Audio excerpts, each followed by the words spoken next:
بسم اللہ الرحمن الرحیم۔ سورۃ حامیم السجدہ۔ اس سے پہلے جو سورت گزری ہے وہ بھی حامیم سے شروع ہوئی تھی۔ سورۃ المؤمن یہ بھی حامیم سے شروع ہو رہی ہے، اور اس کے آگے 5 صورتیں اور ہیں جو حامیم سے شروع ہوں گی۔ سورۃ الشورى، زخرف، دخان، جاسیہ اور احقاف۔ تو یہ 7 صورتیں ہیں جو حامیم سے شروع ہوتی ہیں، لیکن اس صورت کے اندر حامیم جیسے 7 صورتیں جو شروع ہوتی ہیں ان میں سے صرف اس صورت کے اندر سجدہ ہے۔ باقی 6 صورتیں جو حامیم سے شروع ہوتی ہیں ان میں کوئی سجدہ تلاوت نہیں ہے، تو اس لیے اس کا نام رکھا گیا حامیم السجدہ، یعنی وہ صورت جو حامیم سے شروع ہوتی ہے اور اس میں سجدہ بھی ہے۔ باقی 6 صورتیں جو حامیم سے شروع ہوتی ہیں ان میں کوئی سجدہ تلاوت نہیں ہے۔ اس کا نام حامیم السجدہ بھی ہے، اور اس کو سورہ فصلت بھی کہتے ہیں۔ اس کی 3ری آیت میں یہ لفظ استعمال ہوا ہے، کتاب فصلت، تو دونوں نام اس کے استعمال ہوتے ہیں۔ تو یہ سورت مکہ مکرمہ میں نازل ہوئی۔ اس میں 54 آیتیں ہیں، و6 رکوعات، 6 رکوع ہیں اس میں، 54 آیتیں اور 6 رکوع ہیں۔ اس کے بارے میں مفسرین کرام نے لکھا ہے کہ یہ حضرت حمزہ اور حضرت عمر فاروق جب ایمان لائے اس کے درمیان 3 دن کا وقفہ ہے۔ حضرت حمزہ ایمان لائے اور 3 دن بعد حضرت عمر فاروق ایمان لائے، تو اس درمیانی وقفے میں یہ صورت نازل ہوئی، یعنی دوسرا سال بنتا ہے اعلان نبوت کا۔ اعلان نبوت کے تقریباً 2 سال بعد حضرت عمر فاروق اور حضرت حمزہ ایمان لائے تھے۔ حضرت حمزہ نبی کریم صلی اللہ علیہ وسلم کے چچا تھے، تو اس وقت تک یہ ایمان نہیں لائے تھے۔ ایک دن یہ شکار کرنے کے لیے شہر سے باہر گئے ہوئے تھے۔ ابو جہل نے نبی کریم صلی اللہ علیہ وسلم سے سخت بدتمیزی کی، بے ادبی کا مظاہرہ کیا۔ ایک لونڈی دیکھ رہی تھی۔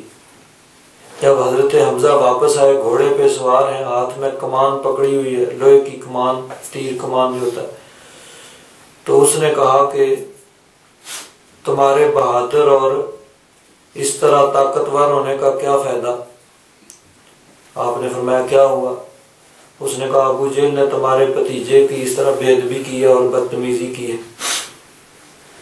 حضرت حمزہ اسی طرح سوار ڈھونڈتے ڈھونڈتے جا کے ابو جہل کو ڈھونڈا اور اس سے باز پرس کی۔ اس نے آگے سے بات کیا، اپنے کمان اسی طرح لوہے کی کمان اس کے سر پہ ماری، اس کا سر پھٹ گیا، خون جاری ہو گیا۔ اس نے کہا تم بھی تو ان کے دین کو نہیں مانتے، اور اسی وجہ سے ہمارا ان کے ساتھ جھگڑا ہے، وہ ہمارے باپ دادا کو گمراہ کہتے ہیں، ہمارے بتوں کو برا بھلا کہتے ہیں، تم بھی نہیں مانتے، تو پھر میرے ساتھ تم کیوں اس طرح تم نے کیا؟ حضرت حمزہ نے کہا میں ایمان لا چکا ہوں۔ اسی وقت کلمہ پڑھا اور اسی وقت اپنے ایمان کا اظہار کر دیا، حضور نبی کریم صلی اللہ علیہ وسلم کی بارگاہ میں آ گئے۔ حضرت حمزہ بہت بڑے بہادر اور بہت جنگجو تھے۔ مکہ کے اندر ایک گویا کہ زلزلہ آ گیا کہ حضرت حمزہ جیسا بہادر وہ بھی ایمان لے آیا۔ اب ان کی میٹنگ حرم شریف کے اندر کفار کی منعقد ہوتی ہے کہ کوئی طریقہ سوچنا چاہیے کہ یہ کام آہستہ آہستہ چل رہا ہے، لیکن بتدریج، step by step, under ground یعنی زیر زمین انڈر گراؤنڈ کام ہو رہا ہے، روز کوئی نہ کوئی ایمان لے آتا ہے، آہستہ آہستہ ان کی تعداد بڑھ رہی ہے۔ ایک وقت وہ آئے گا کہ وہ اکثریت میں ہو جائیں گے، تم اقلیت میں ہو جاؤ گے، میجارٹی ان کی ہوگی، تم مینارٹی میں ہو جاؤ گے۔ تو اس کا کوئی نہ کوئی حل سوچنا چاہیے۔ ایک سردار تھا ان کا جس کا نام تھا عتبہ بن ربیعہ، وہ کہنے لگا میں جاتا ہوں جا کے، اس نے اپنے خیال کے مطابق کہا کہ میں ان کے پاس جاتا ہوں، یعنی نبی کریم صلی اللہ علیہ وسلم کے پاس، اور کہنے لگا میں ان کو سمجھا بجا کے اس کام سے باز رکھنے کی کوشش کروں گا۔ اپنے خیال کے مطابق وہ بڑا سمجھدار عقل مند تھا کہ میں ان کو اس بات سے پھیر دوں گا۔ وہ آیا اور آ کر اس نے بات چیت اس طرح شروع کی کہ دیکھیے آپ کی وجہ سے مکہ کے گھر گھر کے اندر لڑائی پڑ رہی ہے، لوگ آپس میں جھگڑ رہے ہیں۔ تو اس نے کہا کہ دیکھیے اگر آپ یہ چاہتے ہیں کہ آپ کسی عورت سے شادی کرنا چاہتے ہیں، اس لیے آپ نے یہ کام شروع کیا ہے، تو ہم آپ کی ہیلپ کریں گے، مدد کریں گے۔ جس مکہ کی عورت سے آپ شادی کرنا چاہتے ہیں ہم اس سے آپ کی شادی کروا دیں۔ اگر آپ مال و دولت جمع کرنا چاہتے ہیں، اس لیے آپ نے یہ اعلان کیا تو ہم آپ کے لیے مال و دولت جمع کر کے ڈھیر لگا دیں گے۔ اگر آپ بادشاہ بننا چاہتے ہیں تو ہم آپ کو اپنا بادشاہ ماننے کے لیے تیار ہیں، لیکن یہ کام چھوڑ دیجیے، آپ کی وجہ سے یہ گھر گھر کے اندر لڑائی پڑی ہوئی ہے۔ حضور اس کی بات سنتے رہے۔ جب بات اس نے مکمل کر لی تو حضور نبی کریم صلی اللہ علیہ وسلم نے فرمایا تمہاری تقریر ختم ہو گئی، بات مکمل ہو گئی؟ اس نے کہا جی ہاں۔ حضور نبی کریم صلی اللہ علیہ وسلم نے پھر سورہ حامیم السجدہ اس کی تلاوت شروع کی اور اس کی آیات پڑھی۔ عتبہ ان آیات کو سنتا رہا حتیٰ کہ جب اس کے آگے دوسرے رکوع میں آتا ہے کہ قوم عاد پر عذاب آیا، تو جب اس نے یہ سنا تو اس نے کہا بس کریں، اور پھر وہ قریش کے پاس واپس چلا گیا۔ انہوں نے پوچھا تم کوئی جواب لے کے آئے ہو؟ عتبہ نے کہا میں نے ان سے ہر وہ بات کہی جو تم خود ان سے اس موضوع پر کہہ سکتے تھے۔ انہوں نے پوچھا پھر انہوں نے تم کو کیا جواب دیا؟ اس نے کہا اس ذات کی قسم جس نے آسمان و زمین کو قائم کیا ہے، میں ان کی کوئی بات نہیں سمجھ سکا سوائے اس کے کہ انہوں نے کہا میں تم کو ایسے ہولناک کڑک والے عذاب سے ڈراتا ہوں جیسا ہولناک کڑک والا عذاب عاد و سمود پر آیا۔ تو بعض روایات میں اس طرح بھی آتا ہے کہ اس نے ان کو مشورہ دیا کہ جو وہ کہتے ہیں نہ شعر ہے نہ وہ کسی یعنی مجنون آدمی کی باتیں ہیں، تو بہتر ہے کہ تم سب اس کو مان جاؤ۔ تو انہوں نے کہا تو سمجھداروں کو سمجھانے گیا تھا، خود تو بھی جو ہے ان کا ہونے لگا۔ تو بہرحال اس دور کے اندر یعنی اسلام کی مخالفت پورے زور و شور سے ہو رہی تھی، شد و مد سے ہو رہی تھی۔ حضرت حمزہ ایمان لائے تو گویا ایک طوفان برپا ہو گیا، اور پھر 3 دن بعد حضرت عمر فاروق جب ایمان لائے تو پھر تو گویا ان کے گھروں میں صف ماتم بچھ گئی۔ تو ایسے حالات کے اندر یہ صورت مکی جو ہے نازل ہوئی مکہ شریف میں، اور مکہ شریف کی جو صورتیں نازل ہوئی ان کے اندر زیادہ مضامین وہی ہیں۔ ایک تو وہ قرآن پاک کو اللہ کی کتاب ماننے کے لیے تیار نہیں تھے، اس میں یہ بیان فرمایا کہ تم مانو یا نہ مانو یہ اللہ تبارک و تعالیٰ کی نازل کردہ کتاب ہے، یہ خود نہیں بناتے، کسی سے سیکھتے نہیں، اس کو رب العالمین نے نازل کیا ہے۔ اسی طرح قیامت کے بارے میں پہلی قوموں کا ذکر ہے، تو وہی مضامین اہم جو مکہ کے اندر زیادہ جس کو برننگ ایشو کہہ سکتے ہیں، وہی مضامین اس کے اندر بیان ہوئے۔ فرمایا حامیم، یہ حروف مقطعات ہیں جو الگ الگ لکھے جاتے ہیں۔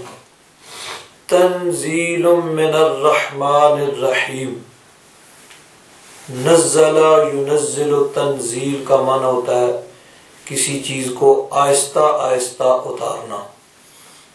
انزل ینزل انزال، یکدم کسی چیز کو اتارنا۔ تو قرآن پاک کے لیے یہ دونوں لفظ استعمال ہوئے ہیں۔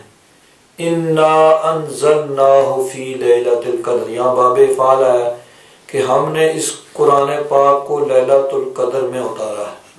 اور یہاں فرمایا تنزیل من الرحمن الرحیم، یہ رحمان و رحیم رب کی طرف سے آہستہ آہستہ نازل کیا گیا کہ قرآن پاک کا نزول 2 دفعہ ہوا۔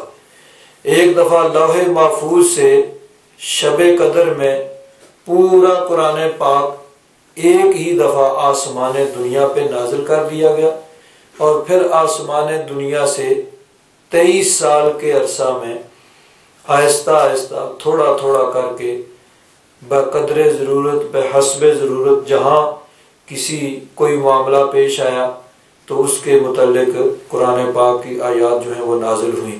اعلان نبوت کے بعد 13 سال تک نبی کریم صلی اللہ علیہ وسلم نے مکہ میں قیام فرمایا، اور پھر ہجرت کی، اور ہجرت کے بعد 10 سال تک مدینہ منورہ میں حضور تشریف فرما رہے۔ تو یہ 23 سال کے عرصہ میں تھوڑا تھوڑا کر کے 1 آیت 2 آیتیں 10 آیتیں کبھی پوری سورت بھی نازل ہوئی۔ تو 23 سال کے عرصہ میں قرآن پاک کا نزول مکمل ہوا۔ تو فرمایا تنزیل من الرحمن الرحیم، تم اس قرآن پاک کے بارے میں شک و شبہ میں مبتلا ہو، کبھی کچھ کہتے ہو کبھی کچھ کہتے ہو، تو یاد رکھو یہ رحمان اور رحیم کی طرف سے اتارا گیا ہے، نازل کیا گیا ہے۔ کتاب، یہ ایسی کتاب ہے فصلت آیاتہ، جس کی آیات تفصیل سے بیان کی گئی۔ قرآنً عربیًا، عربی زبان کے اندر یہ قرآن پاک ہے۔ لقوم یعلمون، اس قوم کے لیے جو علم اور فہم رکھتی ہے۔ بشیرا و نذیرا، یہ قرآن پاک بشیر و نذیر ہے، یعنی خوشخبری سنانے والا ہے اور ڈر سنانے والا ہے۔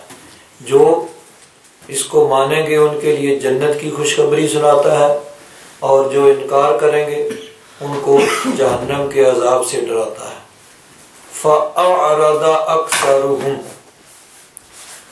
اکثر نے اعراض کیا، یعنی قرآن پاک کی آیات کو سننے کے بعد انہوں نے اعراض کیا، پیٹھ پھیر لی اور اس کی طرف توجہ نہ کی۔ فَهُمْ لَا يَسْمَعُونَ، پس وہ سنتے نہیں۔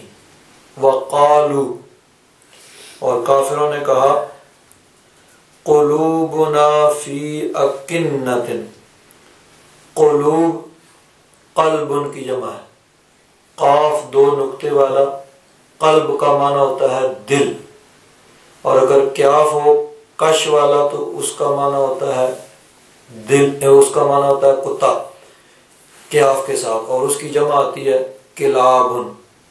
لیکن قلب قاف 2 نقطے والا، اس کی جمع آتی ہے قلوب، دل۔ اور اکنتن کپڑے کا غلاف، کافروں نے کہا کہ ہمارے دل کپڑے کے غلاف کے اندر لپیٹے ہوئے ہیں۔ کیا مطلب؟ آپ جو چاہیں کہتے رہیں، آپ کی بات ہم پہ اثر انداز نہیں ہوگی، ہمارے دل اس کو قبول نہیں کریں گے، آپ کہتے رہیں۔ تو کافر کہنے لگے قلوبنا فی اکنۃ، ہمارے دل غلافوں کے اندر ہیں، مما تدعونا الیہ، وہ بات جس کی طرف آپ ہمیں بلا رہے ہیں اس سے ہمارے دل جو ہیں وہ غلافوں کے اندر ہیں۔ وفی آذاننا، اور ہمارے کانوں میں، اذن کان اور آذان اس کی جمع، ہمارے کانوں میں وقرن، وقر کہتے ہیں ایسی چیز جو کان کے اندر ہو اور آواز کو کان تک جانے سے روکے، جس کو اور دوپیا کہہ سکتے ہیں، کہ ایسی چیز کان کے اندر جو کان تک آواز نہ جانے دے۔ آج کل ایسے آلات ہیں جو کان تک آواز کو کھینچتے ہیں، حاجی صاحب لگاتے ہیں اس کو، کہ جو اونچا سنتا ہے وہ کان کے اندر لگاتا ہے تو وہ آواز کو کان تک پہنچاتے ہیں، اور کبھی اونچی آواز کو اس سے بچنے کے لیے کان کے اندر ایسی چیز لگائی جاتی ہے کہ جو کانوں کو تیز آواز سے بچائے۔ تو انہوں نے کہا کہ ہمارے کانوں کے اندر ڈاٹ لگے ہوئے ہیں، ایسی رکاوٹ ہے جو کانوں تک آپ کی آواز پہنچنے ہی نہیں دیتی۔ وَمِن بَيْنِنَا وَبَيْنِكَ حِجَابٌ، ہمارے اور آپ کے درمیان ایک پردہ ہے، یعنی آپ کی کوئی بات ہم پہ اثر انداز نہیں ہوگی، آپ معجزات دکھائیں، دلائل پیش کریں، جو چاہیں کریں، نہ ہم آپ کی بات سننے کے لیے تیار ہیں اور نہ اس کو سمجھنے کے لیے تیار ہیں۔ فَعْمَلْ إِنَّنَا عَامِلُونَ، پس کافروں نے کہا کہ آپ اپنا کام کرتے رہیں، ہم اپنا کام کرتے ہیں۔ تو مفسرین کرام فرماتے ہیں کہ ان ابتدائی آیات کے اندر قرآن پاک کی کچھ صفات جو ہیں وہ بیان کی گئی ہیں۔ اللہ تبارک و تعالیٰ نے قرآن پاک کی 10 صفات یہاں پہ ذکر کی ہیں۔ سب سے پہلی چیز یہ کہ یہ قرآن پاک جو ہے تھوڑا تھوڑا کر کے نازل کیا گیا۔ دوسرا، اس کو رحمان و رحیم نے اتارا ہے، رب ذوالجلال کی طرف سے یہ اتارا گیا ہے، اور یہ ایک زندگی گزارنے کا جامع دستور ہے، یعنی انسان کی ہر معاملے میں رہنمائی کرتا ہے، چاہے دنیاوی معاملات ہوں، دینی معاملات ہوں، ہر معاملے میں یہ انسان کی رہنمائی کرنے والا ہے۔ اور آگے فرمایا فصلت آیاتہ، یہ ایسی بات نہیں ہے کہ جو تمہارے سروں کے اوپر سے گزر جائے اور تمہیں سمجھ نہ آئے، اس کی آیات جو ہیں بڑی تفصیل کے ساتھ جو ہیں وہ بیان کی گئی ہیں۔ آگے فرمایا قرآنن، قرآن جو بار بار پڑھا جائے۔ قرآن پاک وہ کتاب ہے کہ دنیا میں سب سے زیادہ جس کی تلاوت کی جاتی ہے۔ اب دنیا کی اور کوئی کتاب کتنی دلچسپ ہو، کتنی انسان کے ذہن سے ہم آہنگی رکھنے والی ہو، کہ انسان کی پسندیدہ کتاب ہو، اس کو انسان 1 دفعہ پڑھے گا، 2 دفعہ پڑھے گا، 3 دفعہ پڑھ لے گا، اس کے بعد اس کا دل اس سے اکتا جائے گا۔ اور قرآن پاک وہ کتاب ہے کہ جو بار بار پڑھی جاتی ہے، اور جب اس کی محبت میں ڈوب کر پڑھیں تو ہر مرتبہ ایک نیا لطف آتا ہے۔ آگے قرآن پاک کی یعنی عربی کے اندر ہے، وہ خود جو سب سے اول مخاطب تھے وہ بھی عرب تھے، کہ ان کی مادری زبان عربی تھی اور بڑے فصیح و بلیغ تھے عرب کے اندر۔ تو یہ بھی فرمایا کہ یہ کسی اور زبان کے اندر نہیں ہے کہ تمہیں یہ شکوہ ہو کہ تمہیں اس کی سمجھ نہیں آتی، بلکہ یہ عربی کے اندر تمہاری اپنی زبان کے اندر ہے۔ پھر فرمایا یہ بشیر اور نذیر ہے، بشارت سنانے والا ہے، یعنی جو اس کو مانیں گے، اس کے مطابق زندگی گزاریں گے، ان کو اللہ تبارک و تعالی جنت عطا فرمائے گا، یہ خوشخبری سناتا ہے۔ اور نذیر ہے کہ جو اس کو نہیں مانیں گے، اس کے مطابق نہیں چلیں گے، ان کے لیے اللہ تبارک و تعالیٰ کی طرف سے عذاب آئے گا، اللہ تبارک و تعالیٰ کا غضب ان پہ نازل ہوگا۔ تو 10 صفات ان آیات میں قرآن پاک کی نازل کرنے کے بعد اللہ تبارک و تعالیٰ گویا یہ کفار سے شکوہ کیا جا رہا ہے کہ یہ لوگ اتنی عظیم الشان کتاب اس کو ماننے کے لیے تیار نہیں، اس طرف توجہ نہیں کرتے، بلکہ آگے سے انہوں نے کیا کہا کہ ہمارے دل تو غلافوں کے اندر ہیں، ہمارے کانوں کے اندر ڈاٹ ہے، رکاوٹ ہے، ہمارے اور آپ کے درمیان پردہ ہے، آپ جو چاہیں کر لیں، ہم آپ کی بات ماننے کے لیے تیار نہیں، ہم اس قرآن کی طرف توجہ دینے کے لیے تیار نہیں۔ اب اگر غور کیا جائے تو کافر جو تھے کافر، انہوں نے قرآن پاک کی طرف بے توجہی کی، اس کی طرف توجہ نہیں کی اور اس پر عمل نہیں کیا۔ اب اگر ہم اپنی زندگی پہ غور کریں تو ہمیں نظر آئے گا کہ ہم کس حد تک قرآن پاک کے ساتھ الفت محبت رکھتے ہیں، کس حد تک قرآن پاک کو پڑھتے ہیں اور کس حد تک سمجھنے کی کوشش کرتے ہیں اور پھر عمل کرنے کی کوشش کرتے ہیں۔ عمل کرنے کے لیے سمجھنا ضروری ہے اور سمجھنے کے لیے پڑھنا ضروری ہے۔ پڑھیں گے تو سمجھ آئے گی، سمجھ آئے گی تو پھر عمل کریں گے۔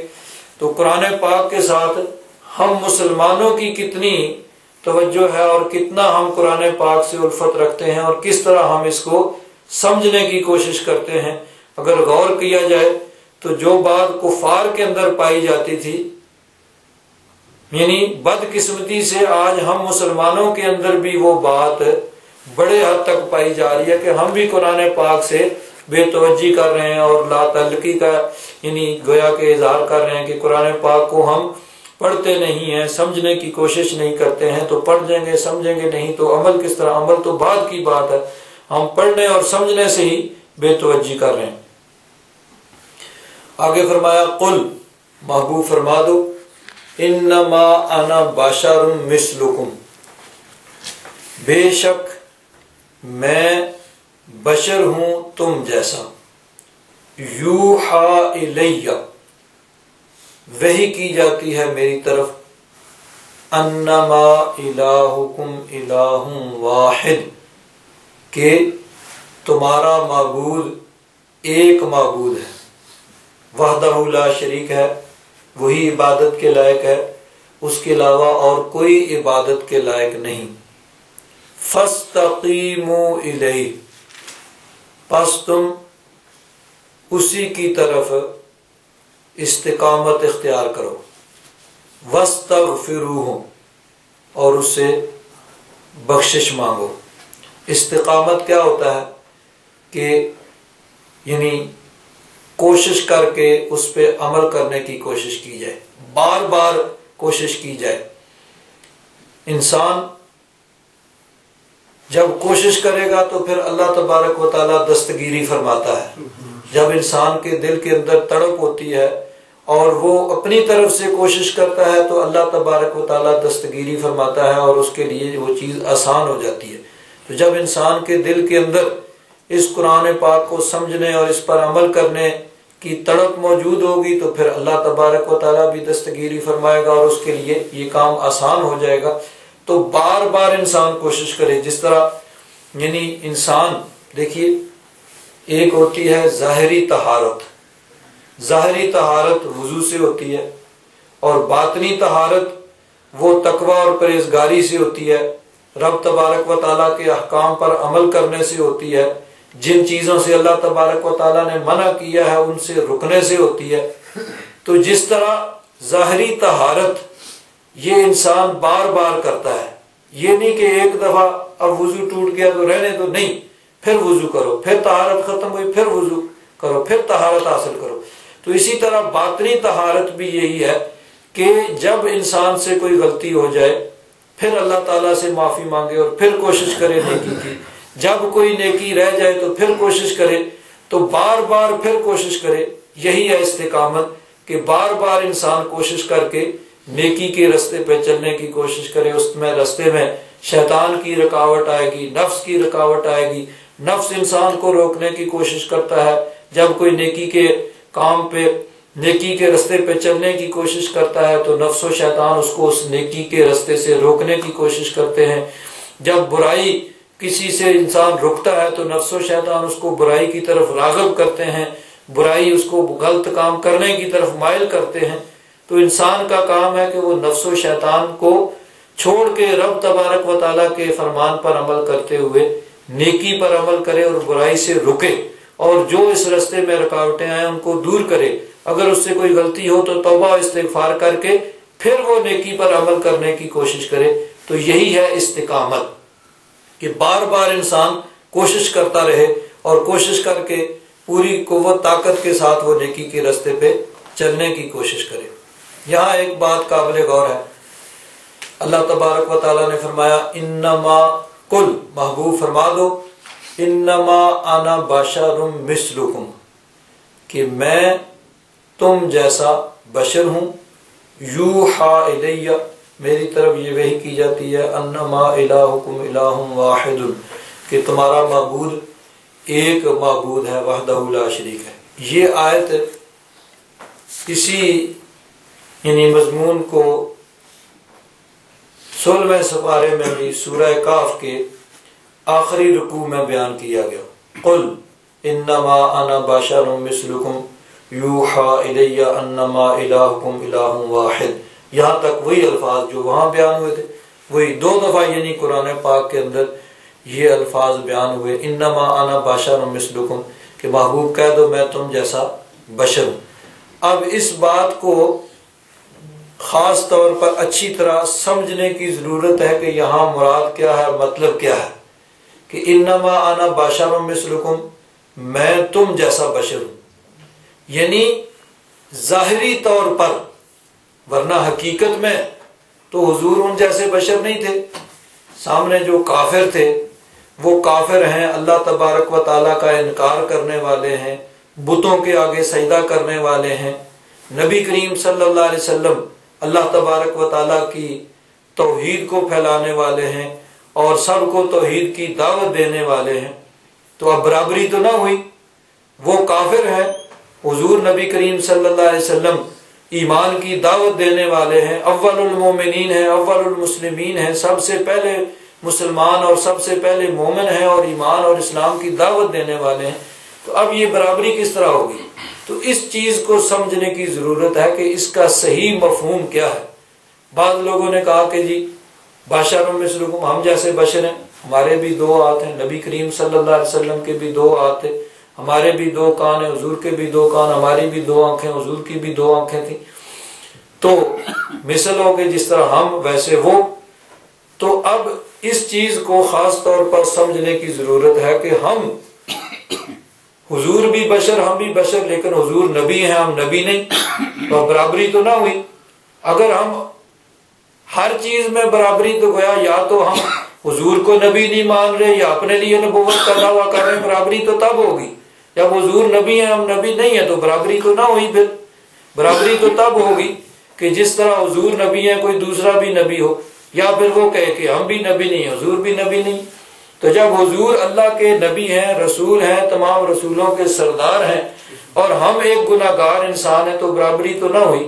تو اس کا مفہوم سمجھنے کی ضرورت ہے۔ اس کا مفہوم سمجھنے سے پہلے ایک چیز اور دیکھ لیجئے کہ نبی کریم صلی اللہ علیہ وسلم کو اللہ تبارک و تعالیٰ نے ختم نبوت کا تاج حضور کے سر پہ رکھا، اور حضور نبی کریم صلی اللہ علیہ وسلم کو اللہ تبارک و تعالیٰ نے معجزات عطا فرمائے۔ حضور نبی کریم صلی اللہ علیہ وسلم کو اللہ تبارک و تعالیٰ نے خصوصیات عطا فرمائی، خوبیاں عطا فرمائی، کہ حضور نبی کریم صلی اللہ علیہ وسلم کے اشارے سے معجزات کا ظہور ہوا، ایسی باتیں جو عقل کو عاجز کر دیں۔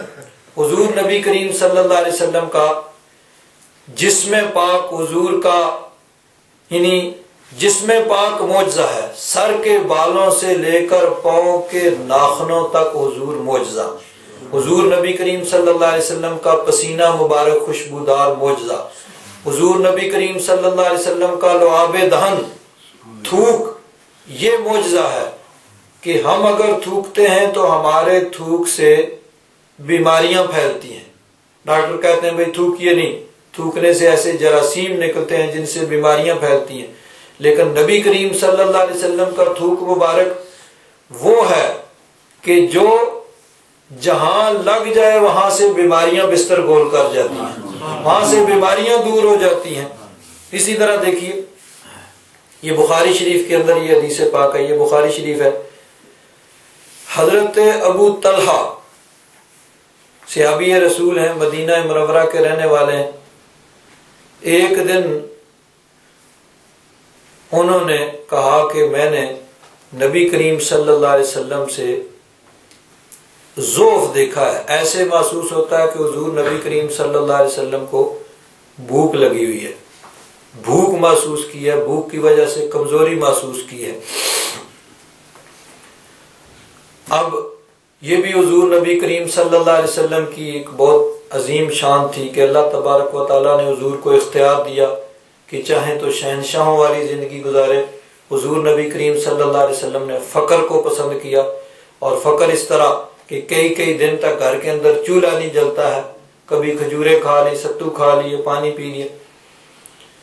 تو انہوں نے کہا کہ میں نے حضور نبی کریم صلی اللہ علیہ وسلم کے اندر ضعف محسوس کیا ہے بھوک کی وجہ سے۔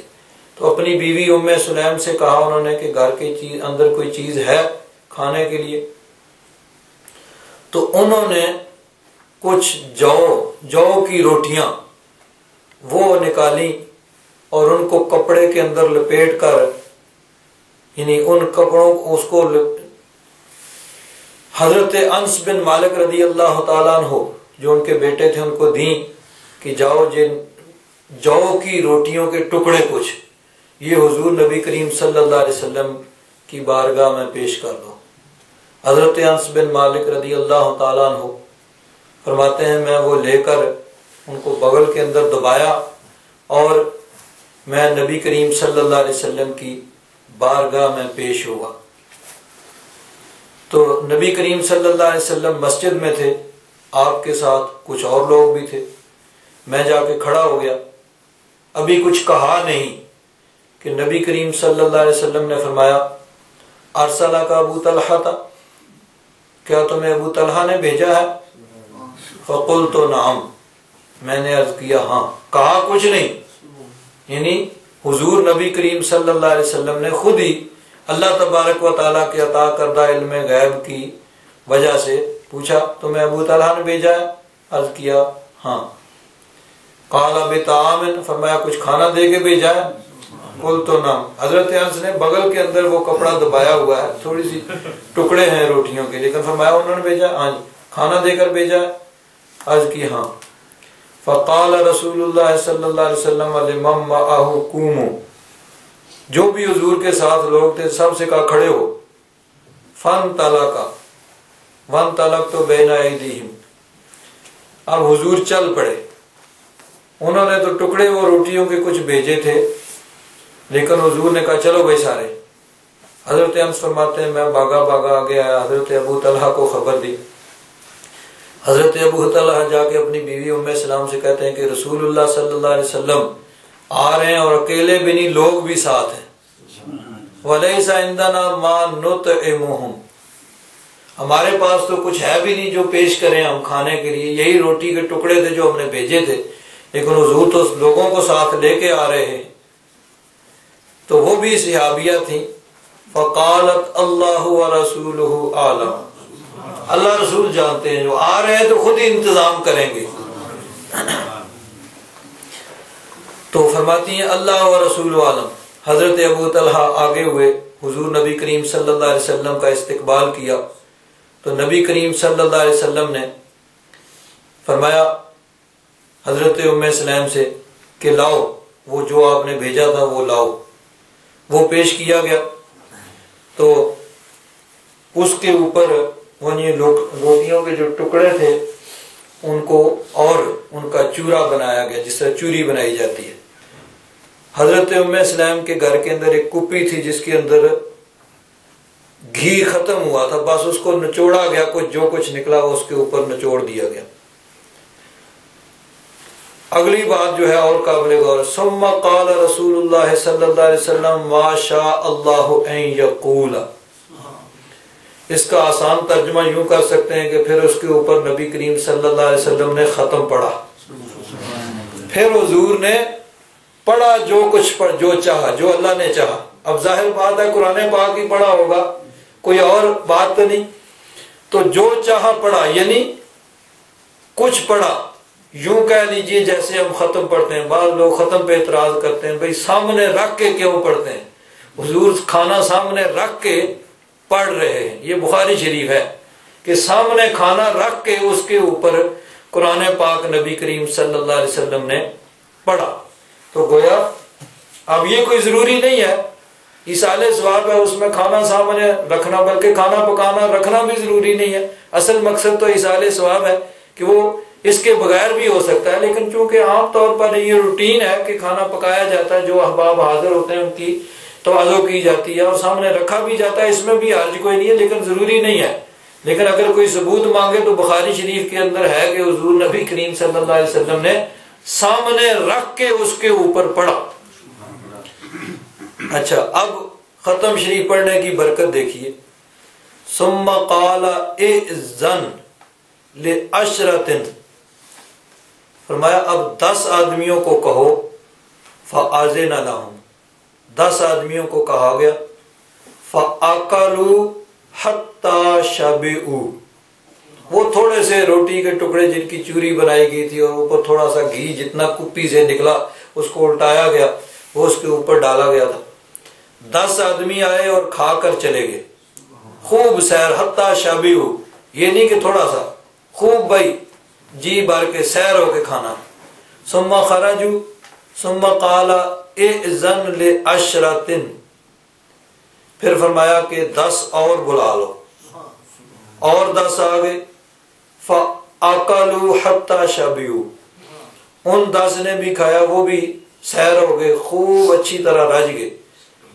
ثم خرجوا، پھر وہ چلے گئے، ثم قال اذن لعشرۃ، اور 10 بلا لو، اس طرح 10 آتے رہے، حتی شبعوا۔ حضرت انس بن مالک فرماتے ہیں والقوم 70 او 80 رجلا، 70 یا 80 تھے، 70 یا 80، 70 یا 80 جو 10 کر کے آتے رہے، ان سب نے اس کھانے کو کھایا، وہ جو تھوڑے سے روٹیوں کے ٹکڑے تھے۔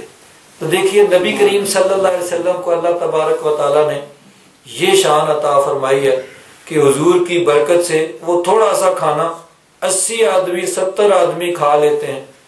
تو یہ دیکھیے، اب ہم کہیں کہ ہم بھی حضور جیسے ہیں تو یہ کس طرح درست ہوگا؟ تو اس آیت کے سمجھنے کی ضرورت ہے۔ اسی طرح دیکھیے ایک اور حدیث پاک پڑھ کے پھر میں اس کا صحیح مفہوم جو ہے وہ بیان کرتا ہوں۔ حضرت جابر بن عبداللہ رضی اللہ تعالیٰ عنہ وہ روایت کرتے ہیں، آتش الناس یوم الحدیبیۃ، حدیبیہ کے دن لوگ پیاسے ہو گئے۔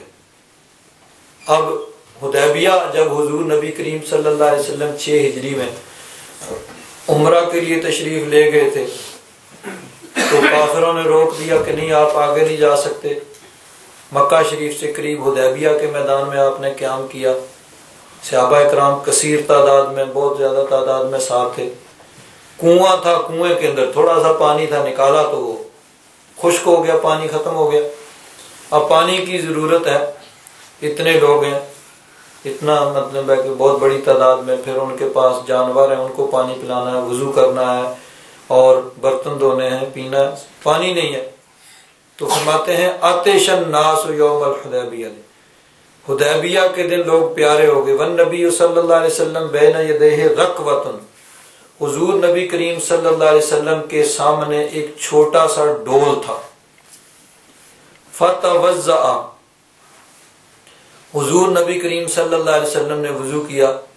فجہش الناس نحوہ، لوگ اس کی طرف دوڑے تو فرمایا ما لکم، کیا ہوا؟ قالوا لیس عندنا ماء، یا رسول اللہ ہمارے پاس پانی نہیں ہے، نتوضأ ولا نشرب، نہ وضو کرنے کے لیے نہ پینے کے لیے، الا ما بین یدیک، مگر یہ ایک ڈول ہے جس میں جو آپ کے سامنے چھوٹا سا رکھا، اسی کے اندر پانی ہے۔ فوضع یدہ فی الرکوۃ، حضور نے اپنا ہاتھ اس ڈول کے اندر رکھا۔ فجعل الماء یسور بین اصابعہ، پس پانی جوش مارنے لگا آپ کی انگلیوں کے درمیان سے، کامثال العیون، جیسے چشمے ہوتے ہیں، چشموں کی طرح 5 انگلیوں سے وہ 5 چشمے جو ہیں وہ جاری ہو گئے۔ اعلیٰ حضرت فاضل بریلوی رضی اللہ تعالیٰ عنہ نے فرمایا انگلیاں ہیں فیض پر، ٹوٹے ہیں پیاسے جھوم کر، کہ حضور کی انگلیاں فیض پر ہیں اور پیاسے جو ہیں وہ ٹوٹ پڑے ہیں اس پہ اوپر. انگلیاں ہیں فیض پر ٹوٹے ہیں پیاسے جھوم کر، ندیاں پنجاب رحمت کی ہیں جاری واہ واہ. پنجاب یہ لفظ بنا ہے پنج اور آب سے مل کے. پنج یہ فارسی کا لفظ ہے، 5 آب پانی.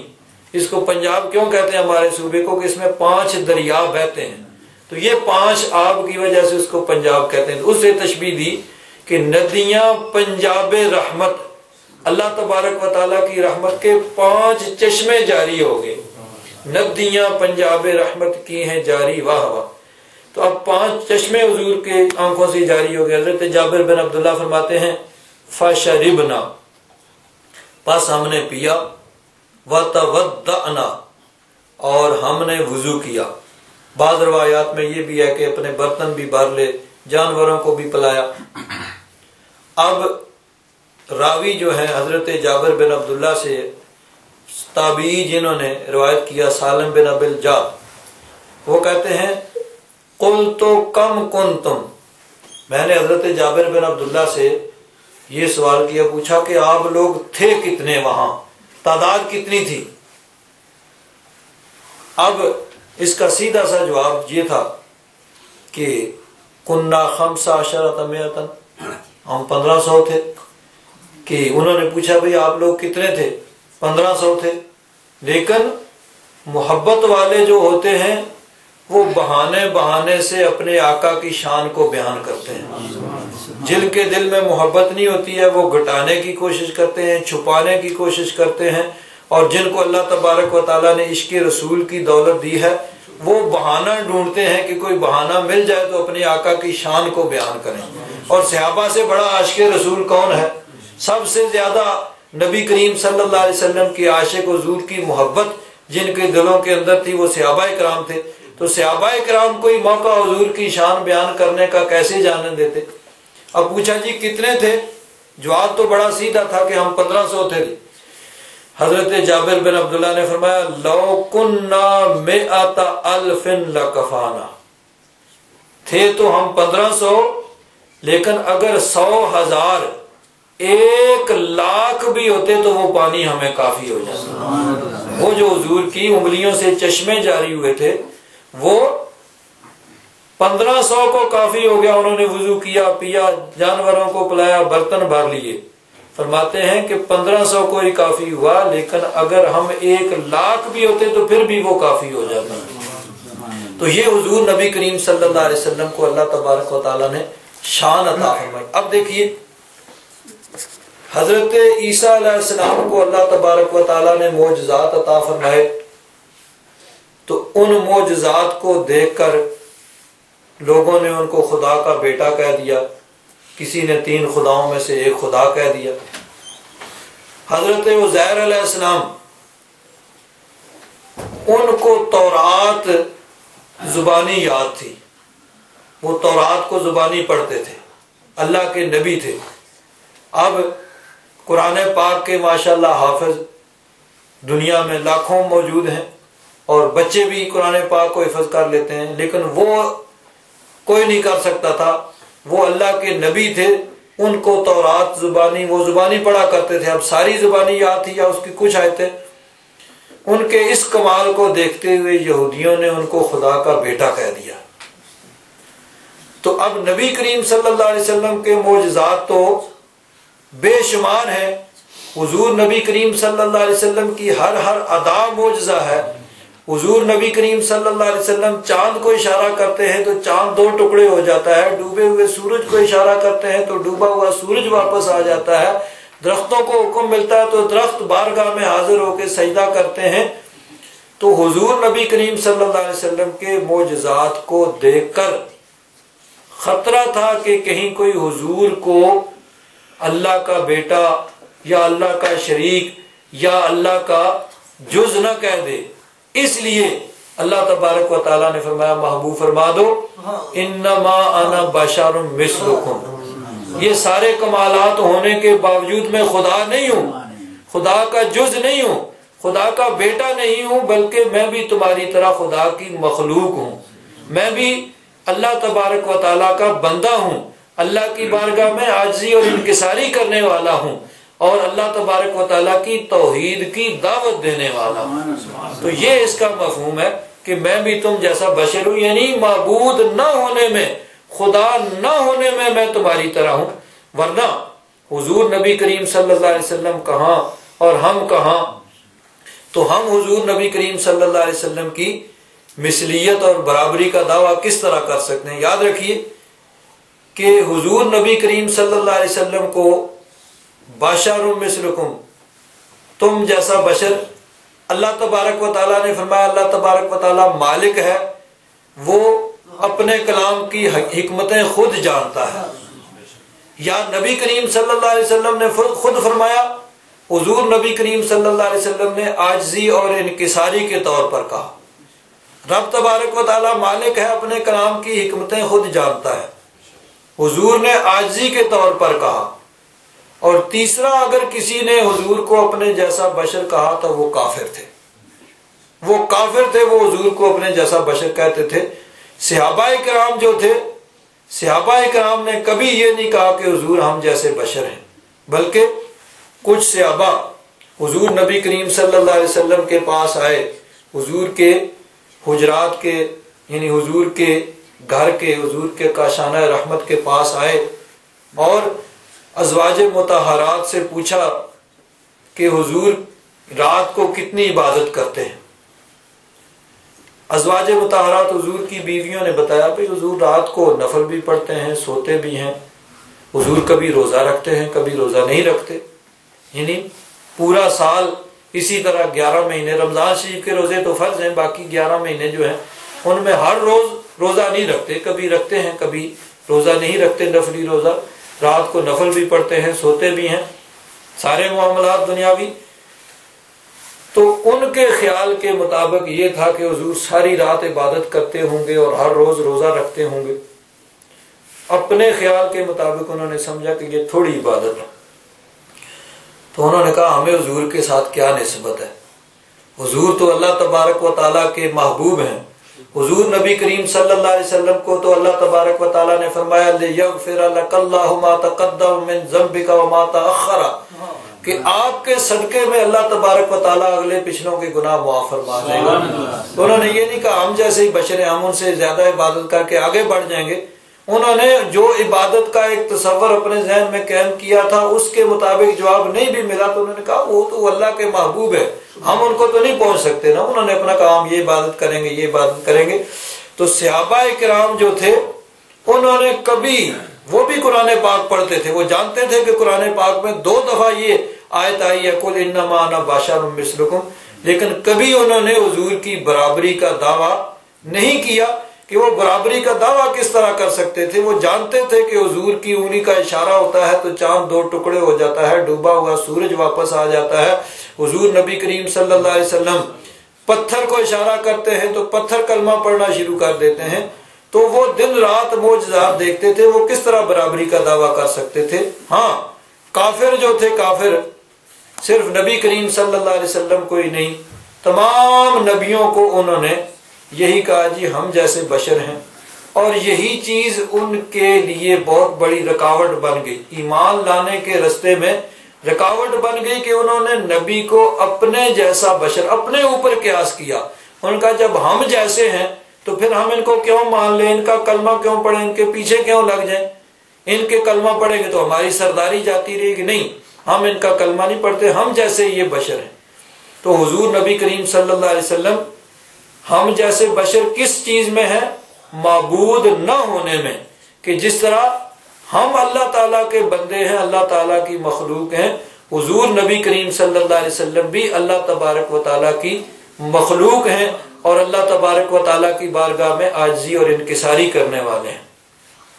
بعض علماء نے اس کا ایک اور معنی بھی بیان کیا ہے کہ اب یہ کافروں کو مخاطب کر کے یہ کہا جا رہا ہے، وہ جو کافر کہتے تھے کہ ہمارے دلوں پہ پردے پڑے ہوئے ہیں اور ہمارے کانوں کے اندر رکاوٹ ہے، ہم آپ کی بات نہیں سننا چاہتے اور آپ سے گفتگو نہیں کرنا چاہتے، آپ کا کلام نہیں سننا چاہتے، ان کو کہا جا رہا ہے قُلْ إِنَّمَا أَنَا بَشَرٌ مِثْلُكُمْ، کہ محبوب ان سے کہہ دو میں تم جیسا ہی بشر ہوں، یعنی میری بات تمہاری سمجھ میں کیوں نہیں آتی، تم میری بات سننا کیوں نہیں چاہتے؟